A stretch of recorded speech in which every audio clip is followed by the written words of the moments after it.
Dear Ditch, everyone. uh, I'm the Celtic Nerd bringing you a nerdy video. Again, I am trying to include Gaeilge in as much of my life as I can to help cement the lessons that I've been taking. It's been difficult, but I'm getting the hang of some words. I'm probably going at a slower rate than most people, or even like children, just due to the fact that I'm autistic and I've always struggled with other languages. But let's see here. We are in the Normandy. We just accessed essentially the free parts of the game. Like, we're not tied down to a location. Oh no, my game crashed. Hold on, folks, I need to pause the game recording. Okay, folks, we're back. I don't know what exactly caused that. I didn't get any, like, report. It's a bit strange, but okay. My FPS has shot up to 200s. That's strange. My GPU and CPU are okay. They're relatively high, I believe, for a game that's been heavily modded. But having that many frames is not normal. Because I know people go apeshit. Oh, I'm playing my game at 60 FPS. You know, like, I'm like, okay. Don't know what caused that crash, but oh well. But yeah, so we entered the free exploring aspects of Mass Effect. So we're going to talk The crew's lives around. are in your hands, Shepard. Try to take good care of them. I should go. Goodbye, Commander. So yeah, we don't have much dialogue we heard just yet.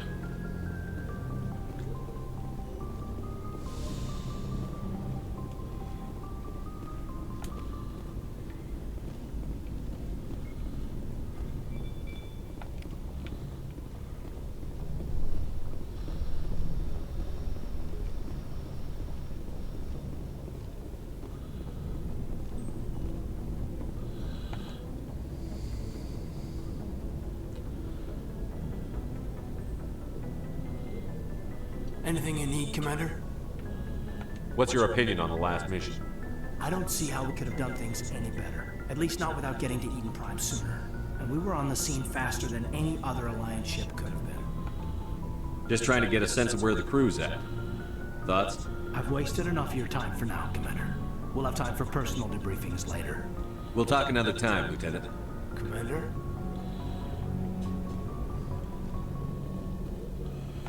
And here's our cabin. It's been a while since I've seen this. Wow. Okay, so the mod did not really...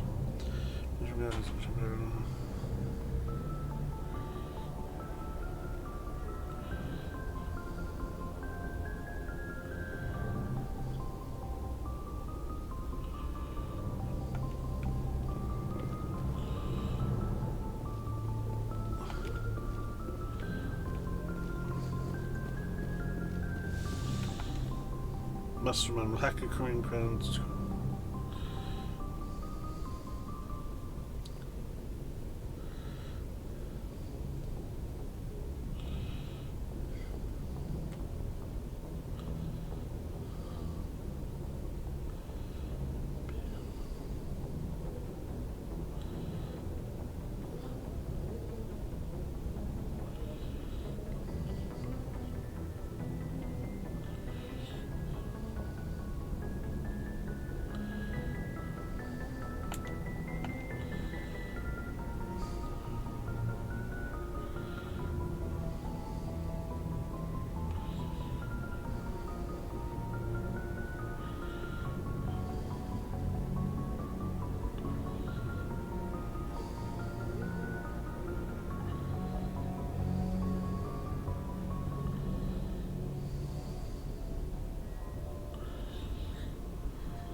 This is very interesting. Born. I like these like immersive messages we're that I got. It's pretty cool.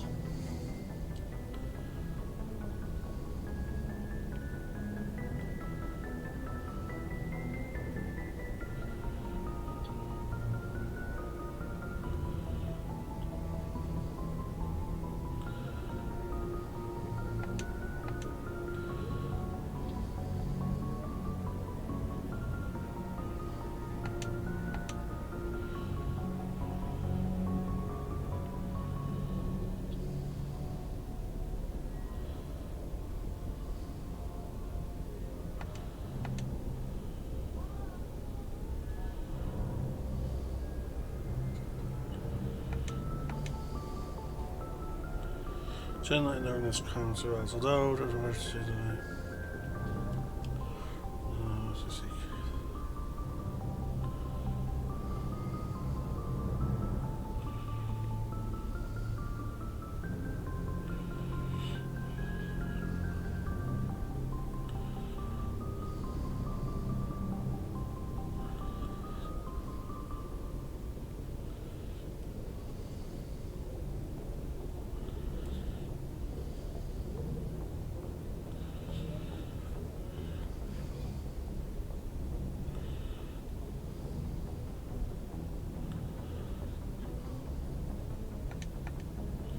no new messages. Okay. So that was pretty cool. Like, the fact that the person, whoever designed the mod, went out of their way to basically look at certain things and craft an immersive email for our character to get. That is extremely cool.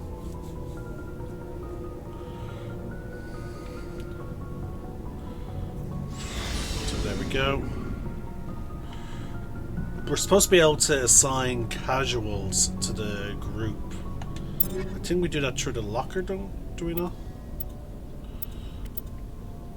No.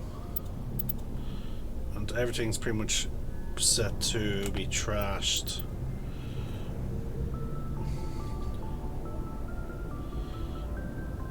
Oh wait, no. Things of tier 1 should be trashed for Omnigel, actually, and then tier 2 stuff should be sold.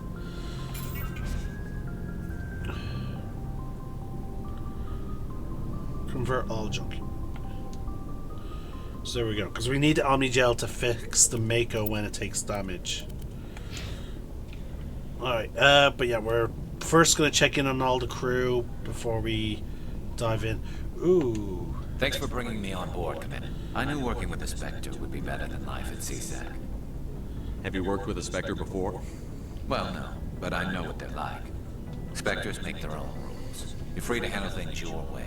At CSEC, you're buried by rules. The damn bureaucrats are always on your back.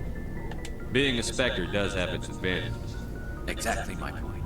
If I'm trying to take down a suspect, it shouldn't matter how I do it, as long as I do it. But CSEC wants it done their way. Protocol and procedure come first. That's why I left. So you just quit because you didn't like the way they do things? There's more to it than that. It didn't start out bad, but as I rose in ranks, I got saddled with more and more red tape. CSEC's handling of Saren was typical. I just couldn't take it anymore. I hate leaving. You did the right thing. Life's too short to sit around waiting for things to happen. Yeah, you're probably right. Either way, I plan to make the most of this. And without CSEC headquarters looking over my shoulder, well, maybe I can get the job done my way for a change. As long as you do your job well, you're free to go about your business as you see fit. Thank you, Commander. Alright, I do have to write some messages real quick. Alright, there we go. Luckily enough, with hotkeys I can easily reply to messages. Hey, Commander. Looking for some extra supplies before you head out? What have you got? Whatever you want. Armor, weapons, mods. It's not standard Alliance issue, but that's not necessarily a bad thing. Well, as long as you don't mind paying for it. Why should I pay you for my weapons and armor? My stuff doesn't come from the Alliance. I have to purchase it myself, and it's not cheap. Hell, the licenses alone have set me back more than I'd like. But no licenses, no goods. Without the goods, I'm out of a job. Let's see what you've got. You bet, Commander. So, at the moment, he sells at the highest tier 7. And at the lowest, okay, yeah, he will sell lower tier stuff, but let's sell. We have this. Oh, yeah, the weapon. I forgot about all this. Don't know if I want to quite sell some of these mods yet. Yeah. And see, there we go. We even have weapons that bypass shields as well.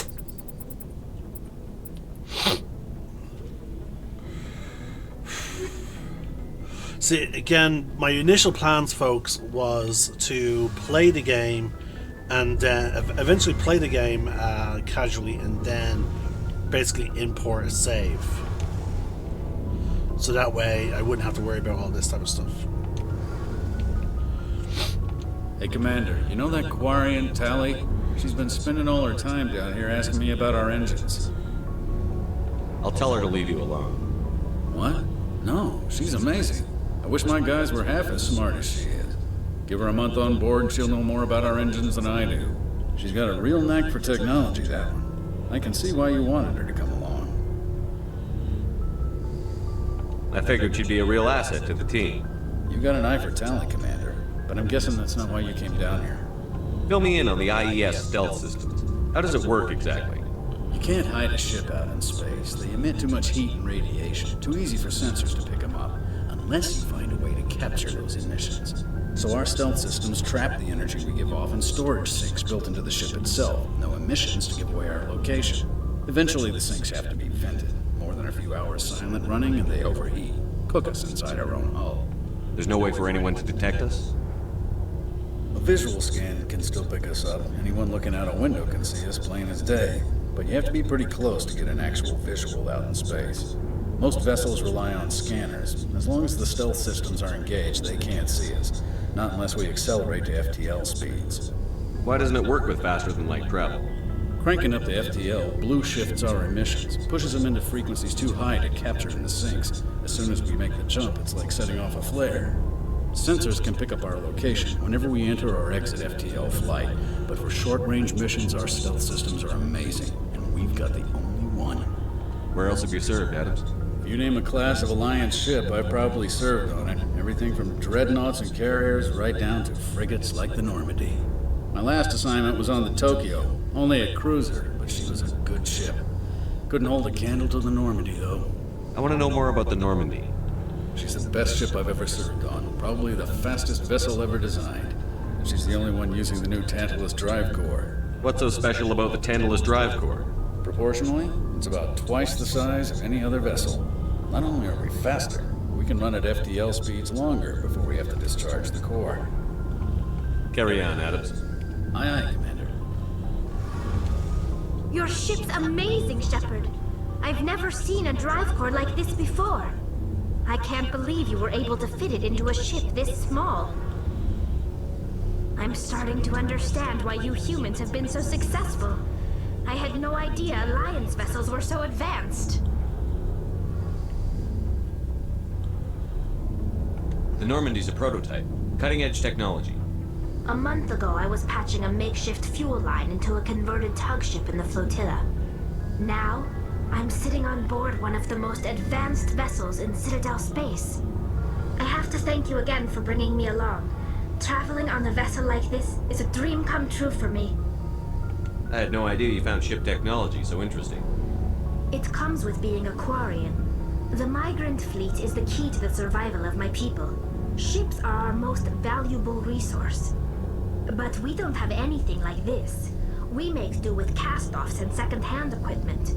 We just try to keep them running for as long as we can. Some of the fleet's larger vessels date all the way back to our original flight from the Geth. I can't believe your fleet's still using ships that are 3 centuries old. They're constantly being repaired, modified, and refitted. They aren't pretty, but they work. Mostly. We've tried to make ourselves as independent as possible on the flotilla, grow our own food, mine and process our own fuel. But some things we just can't make on our own. A patch to maintain the hull integrity requires raw materials we just don't have. That's why our pilgrimages are so important. Tell me about your people. Our lives aren't easy. Resources are scarce, and we are constantly on the move.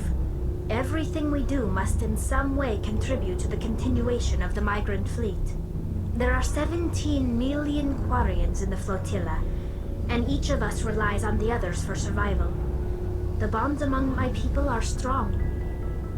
Unfortunately, we have had to surrender many of the freedoms and civil liberties other species take for granted. What kind of freedoms? Well, it's illegal for parents to have more than one child. If our population grows too much, it would strain our resources to their breaking point. Of course, we also can't allow our numbers to become too few. If our population is in decline, the rule against single births is temporarily repealed. In extreme cases of population decline, incentives are even offered to encourage multiple births, though the Conclave hasn't had to take such measures in nearly a century. That's your government. The Conclave is our civilian branch of government. Each ship can elect a representative to serve on the Conclave and make decisions that affect the fleet as a whole. On matters that affect an individual ship, however, the captain has the final say. It's a tradition that dates back to the early days, when the fleet was governed by martial law. Fortunately, most captains nowadays are smart enough to have an elected council from their crew to give them advice and guidance. So the ultimate power rests with elected officials. In practice, the Conclave and the respective council for each ship tend to set the rules that govern our daily lives. But in theory, we are still under military jurisdiction. The 5 top-ranking military officials in the fleet serve on the Admiralty Board. These 5 have the power to overrule any decision by the Conclave in case of emergency. To do so requires unanimous agreement among the Admiralty, and they can only do this once. After that, the entire board must resign their posts. It's a safeguard that served us well. In nearly 3 centuries, the Admiralty Board has only overruled the Conclave 4 times. I want to know more about the Geth. I doubt I can tell you anything you don't already know. It's been almost 3 centuries since they drove my people into exile. All I know is the story of their origins, what they were when we created them, and how they turned on us. Interesting. The Geth were originally created to serve as an automated manual labor force. Initially, their intelligence was as limited as any VI. Over time, we made small modifications to their programming to allow them to perform more varied and complex tasks, bringing them closer and closer to true AI status. How come the council didn't step in and stop you?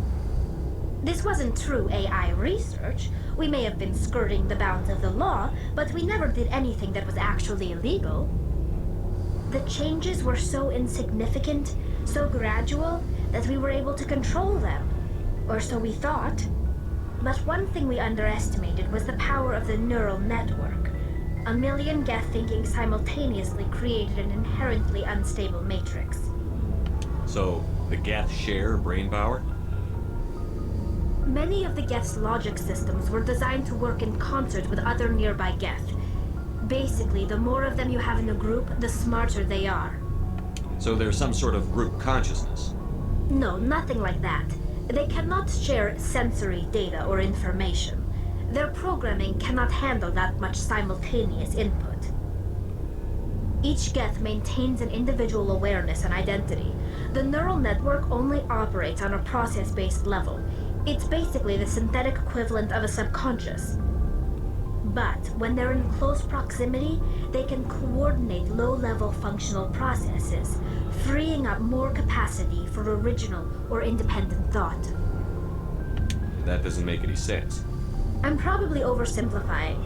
The Geth are incredibly advanced and complex creations. All you need to know is that they get smarter when they gather in large numbers. As we built more and more Geth, their effective intelligence became more sophisticated, more abstract.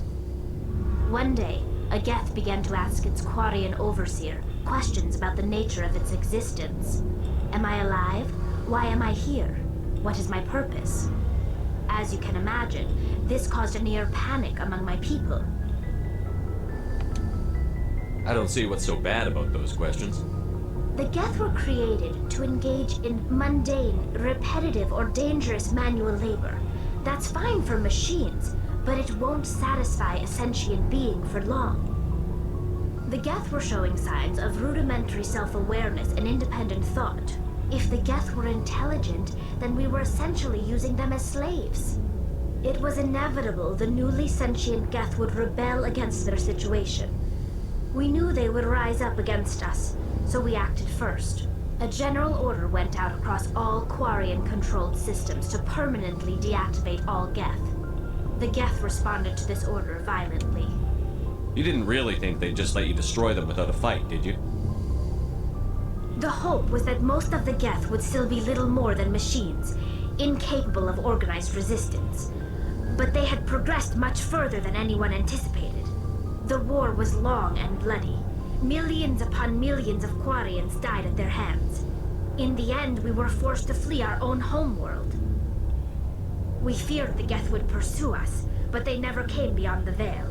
Now we drift through space, exiled, searching for a way to reclaim what was once ours. It's hard to feel sorry for you.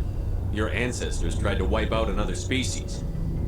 We made a mistake when we created the Geth in the first place, but we did not make a mistake when we went to war against them. If we had not acted, they would have wiped us out. They're a synthetic life form. They have no use for organics. None. Why do you think they cut themselves off from the rest of the galaxy? Why do you think they've killed every organic being who's ever tried to contact them? One sec, folks. I need to pause the recording real quick. Sorry about that, folks. Clicking back onto the game caused commentary. I want to know more about the pilgrimage. When my people reach maturity, we leave our birth ships and seek acceptance with a new crew. It's necessary to maintain genetic diversity among the fleet.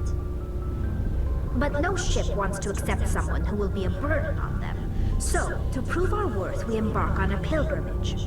We set out alone, leaving the flotilla and our families behind us. We only return once we have found something of value we can bring back to the fleet. This is presented as a gift to the captain of the respective ship we wish to join. If the gift is accepted, we are welcomed into the crew. I can't believe they just send you off alone. It's not like they just cast us out. Before we leave, we are given lessons in how to survive outside the flotilla, and given gifts to help us on our journey.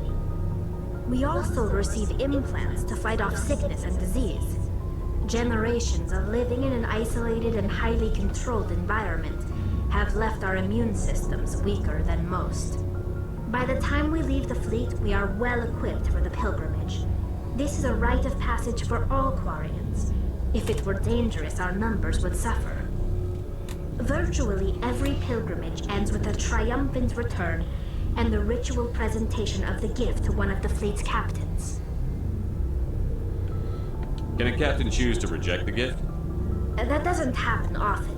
Most captains are eager to increase the size of their crew. It increases their own standing in our society. Even when the gift is not particularly valuable, the captain usually accepts it out of a sense of tradition.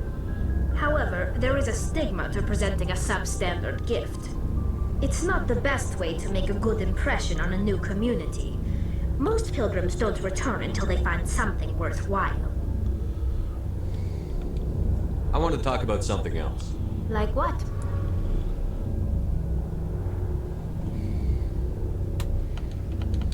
I should go. See you later.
Nice ship you've got, Shepard. What can I do for you? What's your story, Rex? There's no story. Go ask the Quarian if you want stories. You Krogan live for centuries. Don't tell me you haven't had a few interesting adventures. Well, there was this one time the Turians almost wiped out our entire race. That was fun. They tried the same with us, but we fought them off. It's not the same. It seems similar enough to me. So your people were infected with a genetic mutation? An infection that makes only a few in 1,000 children survive birth? And I suppose it's destroying your entire species? I suppose it isn't all the same. I don't expect you to understand, but don't compare humanity's fate with the Krogan. Sorry, Rex. I wasn't trying to get you upset. Your ignorance doesn't upset me, Shepard. As for the Krogan, I gave up on them long ago. The genophage infected us, but it's not what's killing us. Are your people really dying? We're sure not getting any stronger. We're too spread out. None of us are interested in staying in our own system. Lots of species have left their homes and prospered. But they go to colonize new worlds. We're not settlers. We're warriors. We want to fight. So we leave. Hire ourselves out. And most of us never go back. What can you tell me about the genophage? Ask the Solarians if you want details. They made it. All I know, it makes breeding nearly impossible. Thousands die in stillbirth, and most never get that far. Every Krogan is infected, every one, and no one's rushing to find a cure. Why don't the Krogan try to find a cure? When was the last time you saw a Krogan scientist? You ask a Krogan, would he rather find a cure for the genophage or fight for credits? He'll choose fighting every time. It's just who we are, Shepard. I can't change that. Nobody can.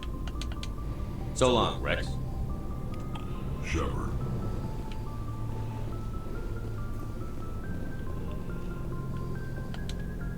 Commander? What's your opinion on the last mission? Kinda wish you got there sooner, Commander. No offense, I appreciate the rescue. I just wish... We came as soon as we got the distress call, even with the fastest ship in the fleet. You did the best you could, Commander. It's my fault. If I had been more alert, we wouldn't have been cut down by an ambush. The answer seems plain enough to me. Be more alert.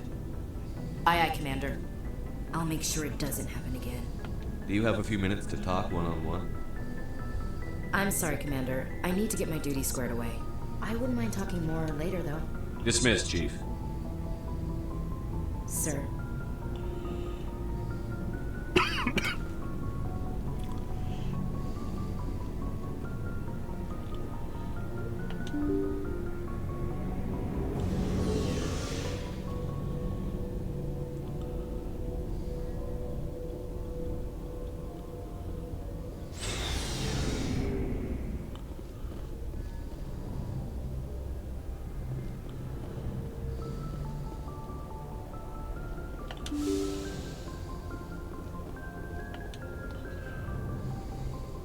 If anyone has to take over for Captain Anderson, I'm glad it's you.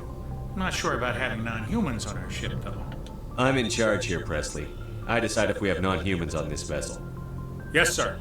Understood, sir. Speak freely, Presley. I want to know if you have a problem with non-humans. It's not that, Commander. Humanity has always handled its own problems. Saren attacked one of our colonies. We should be the ones to stop it. We don't need their help. This is bigger than humanity. Saren's a threat to every species in the galaxy, and I'll welcome anyone who wants to help me bring him down. I guess so. Maybe I'm just stuck in the old ways of thinking. But don't worry, Commander, this won't be a problem. How did you end up assigned to the Normandy? I signed up with the Alliance as a navigator right out of school, following in my grandfather's footsteps, I guess. My first posting was on the Agincourt. We were at Elysium during the Skillian Blitz. A massive fleet of alien raiders hit the colony, trying to wipe it out. They had the numbers, but their ships were no match for an Alliance frigate. It was a slaughter. We couldn't even keep track of how many ships they lost. How'd you end up on the Normandy? I got my officer's commission after Elysium. Must have made an impression on the right people. Captain asked for me when he was picking his crew. Carry on, Presley. Yes, sir.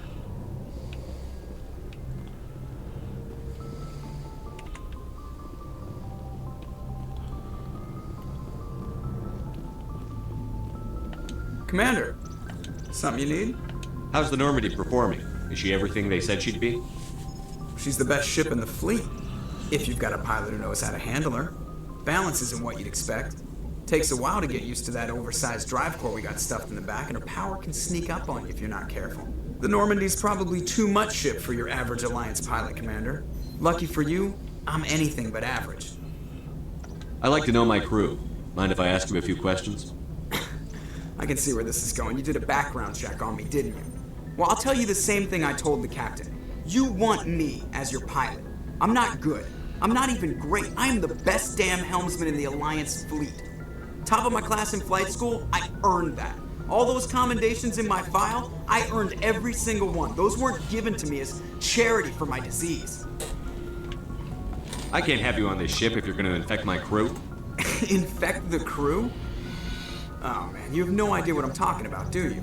Okay, I've got Vrolik syndrome, brittle bone disease. The bones in my legs never develop properly. They're basically hollow, too much force and they'll shatter. Even with crutches and my leg braces, it's hard to get around. One wrong step and crack! It's very dramatic. But I've learned to manage my condition, Commander. Put the Normandy in my hands and I'll make her dance for you. Just don't ask me to get up and dance unless, you like the sound of snapping shin bones. I need to know more about this Vrolik syndrome if I'm putting my ship in your hands. Yeah, of course you do. It's an extremely rare condition. Nobody knows exactly what causes it. Genetic, maybe. It's treatable, but there's no cure. They classify my case as moderate to severe. I was born with over a dozen fractures. Hip, thighs, ankles. My bones were already breaking in the womb. 100 years ago, I wouldn't have survived past closer my because I'm first going to do year. some exercise. Lucky for me, modern medical science has turned me into a productive member of society. You're not going to break a bone trying to fly the ship, are you? I don't fly with my feet, Commander, so I'm fine as long as I'm in this chair. I gotta be real careful when I get up to take a piss, though. I can do my job as well as anyone on the ship. Better, actually. So don't worry about it. I'm not trying to make you uncomfortable. Let's talk about something else. Whatever you want, Commander. Why does everyone call you Joker? It's a lot shorter than saying Alliance Flight Lieutenant Jeff Moreau. Plus, I love to make little children laugh. I was just thinking how much you remind me of Santa Claus. Look, I didn't pick the name. One of the instructors in flight school used to bug me about never smiling. She started calling me Joker, and it stuck. Why didn't you ever smile? Hey, I worked my ass off in flight school, Commander. The world's not gonna hand you anything if you go around grinning like an idiot. By the end of the year, I was the best pilot in the academy. Even better than the instructors, and everybody knew it. They'd all got their asses kicked by the sickly kid with the creaky little legs. One guess who was smiling at graduation? I have to go. All right, see ya.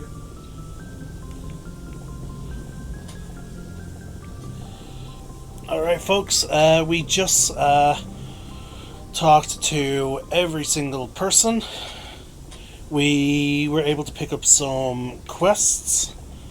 Sorry if I'm a bit out of breath. I actually started pedaling and I increased the intensity, so as such, it's taking a bit more effort. Alright, let's see here. I want to zoom out and see if we finally unlocked Pinnacle Station. Still no. Okay, we know the mod was installed. I checked it last night. Luckily enough, we're at the end of the video, because again, like, I'm going to try and spread out when I do things.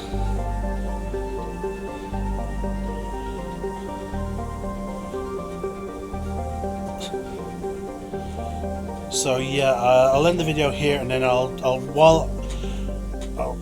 think of something.